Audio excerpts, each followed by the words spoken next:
Missouri 34, South Carolina 12. The model did not sense this coming, but I did.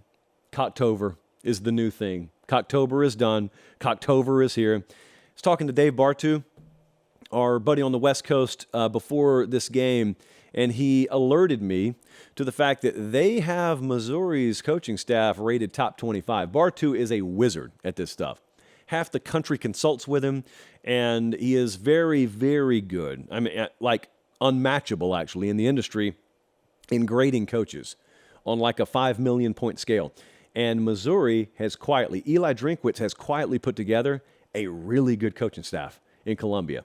They outmanned South Carolina just in terms of coaching. And I don't mean head coach versus head coach. I mean staff versus staff. Like they had the hidden edge in this game that really led me to lean heavily towards Missouri minus the points. Interesting approach, though, in this game. South Carolina's woeful pass defense.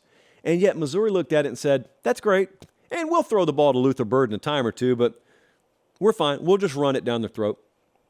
41 carries, 220 on the ground, 3 touchdowns, 5.4 yards per carry. It's the same approach I watched Notre Dame take against Southern Cal.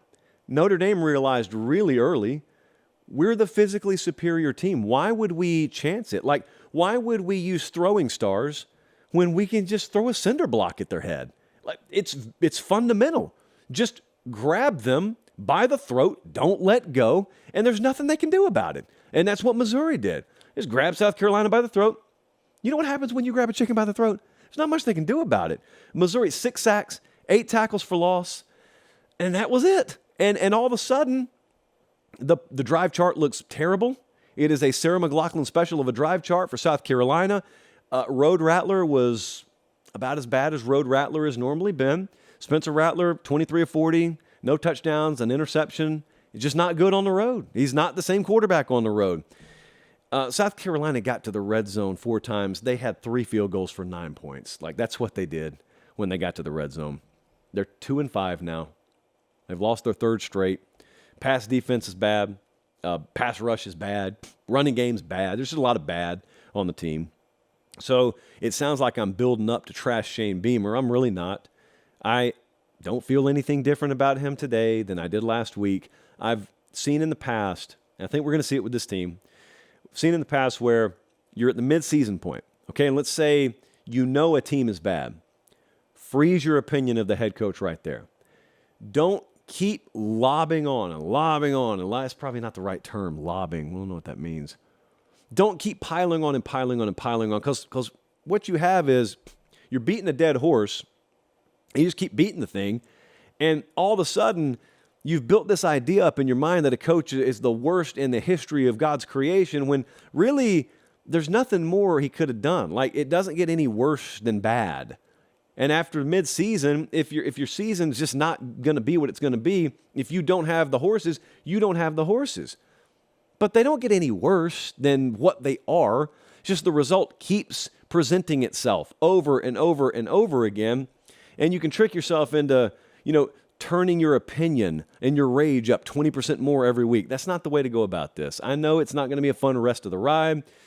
Maybe they find a way to sort of build a Super Bowl atmosphere around the Clemson game.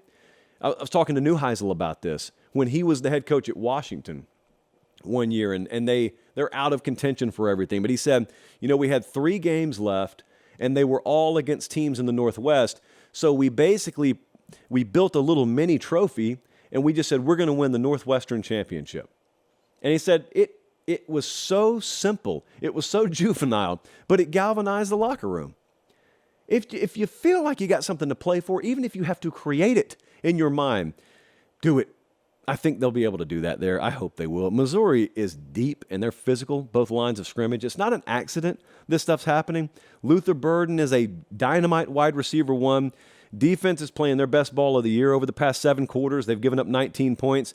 They've got a trip to Georgia off a bye week, whereas Georgia will have just played Florida. And they got Tennessee at home the week after that. And then they play Florida. So the 3 other big dogs over there in the East that they haven't played already, they're all coming to town back to back to back. Eli Drinkwitz and his staff have done a really good job up there. They're 7-1 right now. They are 7. They're already hit the over. I think it was 6.5. Maybe they've already hit the over.